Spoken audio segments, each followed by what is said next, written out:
de la ciudad de Torreón. Sí. Bueno, pues vamos adelante con la agenda y recibimos a nuestro primer invitado, Rodolfo Silva Esparza, representante de la Asociación Nacional de Escuelas Privadas.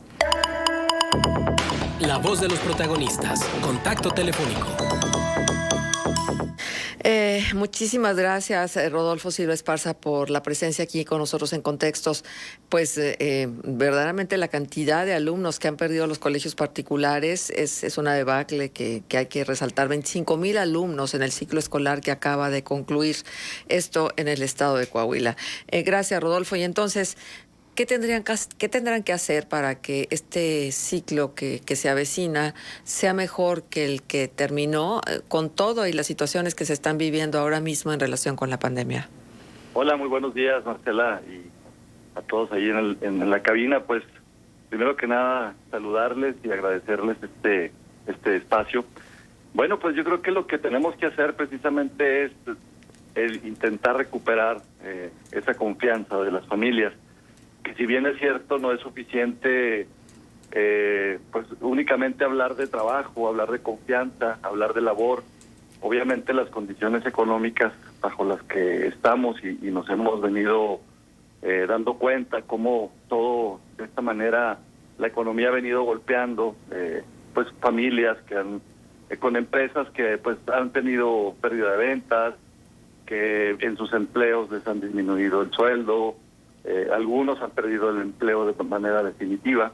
Pues yo creo que es el momento, como lo hemos platicado en otras entrevistas, el momento de conectarnos, de ser empáticos y pues como instituciones tenemos que también establecer algunas políticas de apoyo económico, como lo venimos haciendo desde el ciclo anterior, desde los 2 ciclos anteriores, porque ya estamos por iniciar un tercer ciclo con estas condiciones, en donde tenemos que establecer estos lineamientos de apoyo económico, tanto con algunos planes que se pueden ofrecer, con algunos planes de descuento, algunos planes de financiamiento, buscar las estrategias necesarias, con algunas facilidades que se puedan presentar, y obviamente con esto pues también tratar de recuperar esa pérdida, ¿no?, que se ha venido dando. Todo esto obviamente lo hemos vivido ya, lo hemos estado platicando, lo hemos estado reflexionando, así que no es un tema nuevo, que sea nuevo, simplemente es un tema que nos ocupa en este momento para poder replantear nuevas estrategias. Algunas han funcionado, algunas tal vez no, pero creo que ese es el momento de hacer este replanteamiento, Marcela. Ajá, y ciertamente que, lo decía ayer Flor Rentería, que muchos de estos alumnos que desertan de las escuelas particulares, de los colegios particulares, se van a la escuela pública. Y entonces esto también representa retos para la educación pública, no nada más de Coahuila, sino creo que de todo el país. Y entonces, en esta perspectiva, ¿tener un colegio es un negocio? Mira, realmente es una pregunta que mucha gente se hace, o tal vez mucha gente puede tener una apreciación distinta. Aquí realmente hay esa parte que inicia con la vocación, Marcela, en donde pues podríamos hablar de 2 tipos de instituciones, ¿no? Algunas que somos escuelas que hemos trabajado con la familia desde hace muchos años, algunas otras instituciones que están conformadas por otro tipo de organizaciones, tanto a nivel nacional o a nivel internacional, y que obviamente esto conlleva una intención vocacional, tanto unas como otras.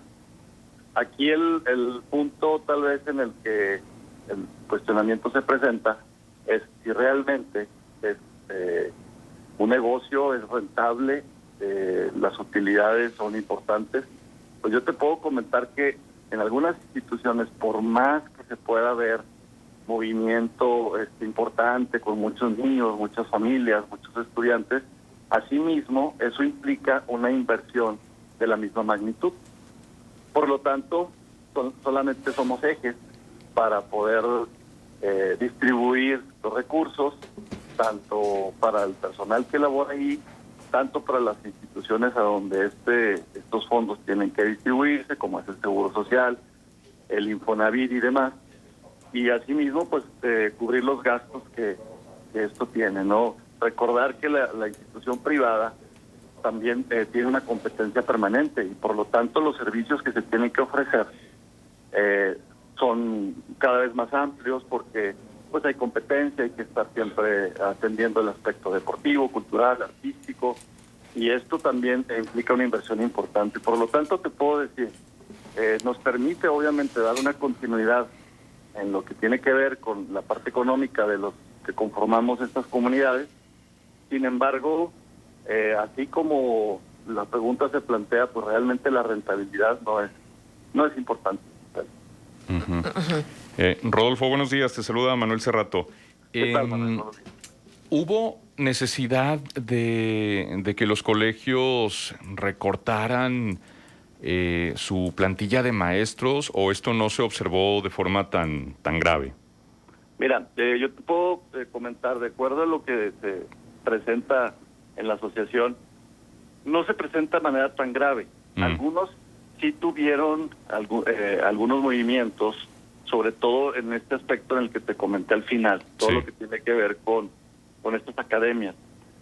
Algunos tratamos de conservarlos a pesar de que no tuvieron actividad. Algunos, de acuerdo a la disciplina, pudieron continuar en línea, algunos de música, algunos deportivos, pero obviamente podemos hablar de que pues los resultados o bien de lo atractivo para las familias pues no era lo suficiente, porque pues hablar de una práctica deportiva, por ejemplo un club de voleibol, pues pudiéramos decir que pues nada más era como entretenerse un ratito, pero llega un punto en el que la práctica en la cancha es lo más importante, no sé si me explica. Entonces, sí. Con esto algunos sí intentamos y de hecho los conservamos, pero algunos otros sí tuvieron que solicitarles pues que les permitieran algún tiempo, algunos meses de oportunidad para poder retomar este tipo de actividades.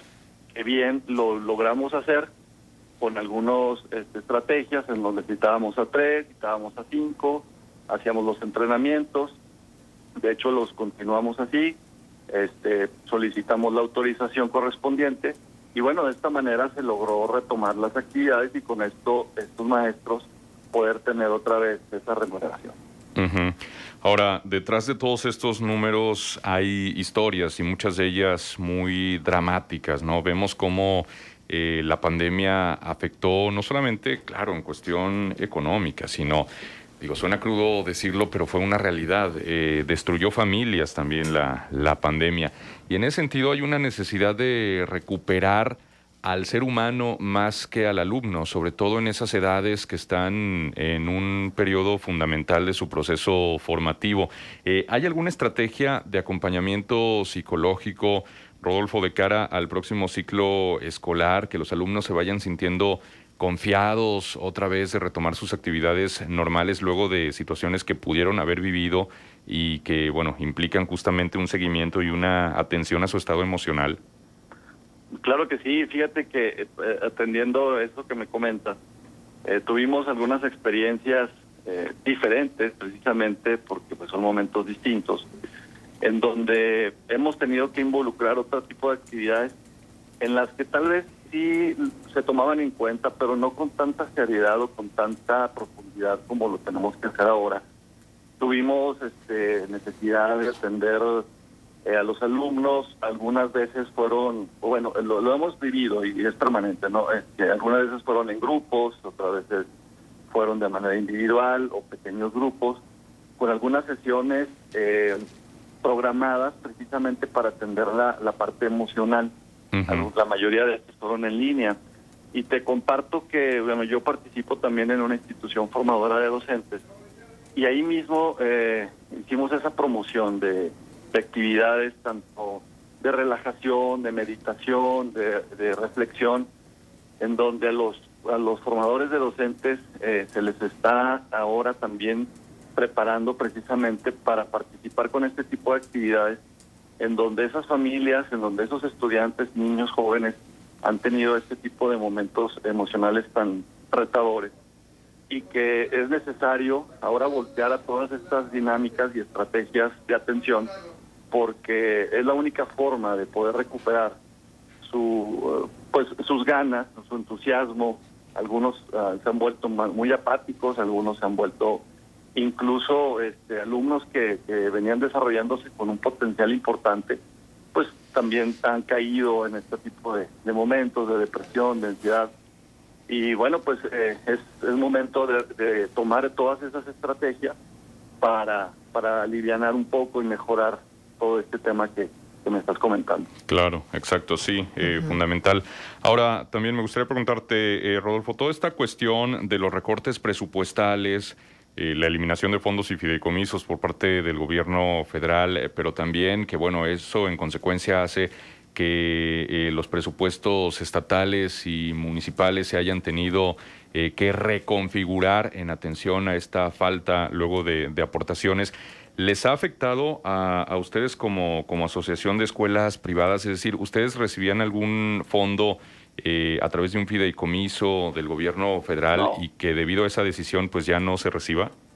No, al contrario. Mira, aquí definitivamente sin caer en convertir el comentario víctima, ni mucho menos, simplemente el escenario real. Muy fuera de ese tipo de apoyos, nosotros obviamente tenemos que seguir con un cumplimiento, pues como si no pasara nada, ¿no? En un principio, en un principio de esta contingencia, las instituciones federales, pues tuvieron un poco de flexibilidad en el sentido de esperar a recibir sus aportaciones, únicamente esperar. No hubo una condonación, no hubo un descuento, no hubo ese tipo de beneficios. Como te comento, muy al contrario, llegó un punto en el que toda esa espera que se estuvo realizando de algunos meses, 4 meses, tal vez 5, ahora se buscó o quisieron recuperar todo en un solo mes, en una sola exhibición.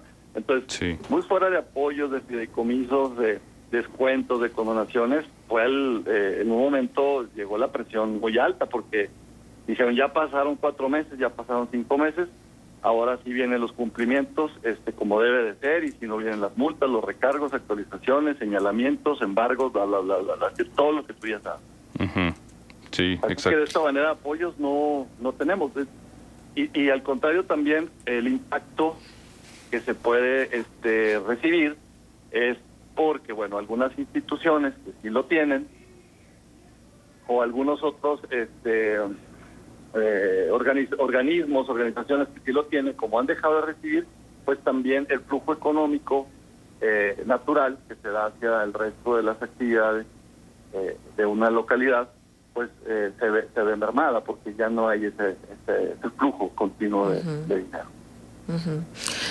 ¿Hay alguna expectativa, Rodolfo, de cierre de más escuelas de los cierres que ya ha habido hasta hoy? ¿Qué tanto contacto tienen con el resto de las escuelas particulares, de los colegios particulares en Coahuila? Sí, ¿Y qué tanto pudiera estar pasando esto? Sí, mira, el contacto es constante. Recientemente, estas últimas semanas hemos tenido reuniones, algunas semanales, otras quincenales.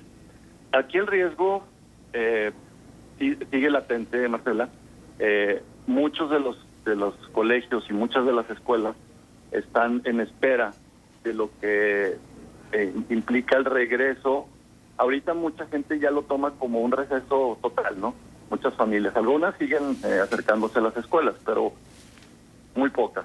Sin embargo, el resto de las familias están esperando al mes de agosto, tal vez, o bueno, sabemos que todo esto se liga también al pago de las nóminas, al pago de las quincenas. Están esperando tal vez a poder recibir algo de dinero y acercarse a las escuelas. Entonces, algunas de estas están esperando precisamente a ese movimiento en donde las familias pues regresen a una cierta actividad normal, y tal vez a partir de la primera semana de agosto empiezan a ponerse en contacto con las escuelas y de esa manera poder tener un panorama de continuar o no. Sí, creo que muchas están pensando en esa posibilidad, pero también está la esperanza de que en el mes de agosto se pueda tener una recuperación. Bien, pues muchísimas gracias, Rodolfo Silva Esparza, por estar con nosotros, y le daremos seguimiento al devenir de los colegios particulares ante la circunstancia que se está presentando. Muchísimas gracias. No, al contrario, gracias a ustedes y un saludo fuerte a todos. Gracias. Hasta luego, Estuvo con nosotros Rodolfo Silva Esparza, representante de la Asociación Nacional de Escuelas Privadas. Vamos a la pausa. Cuando regresemos, el licenciado Edmundo Jacobo Molina, secretario ejecutivo del INE, estará con nosotros.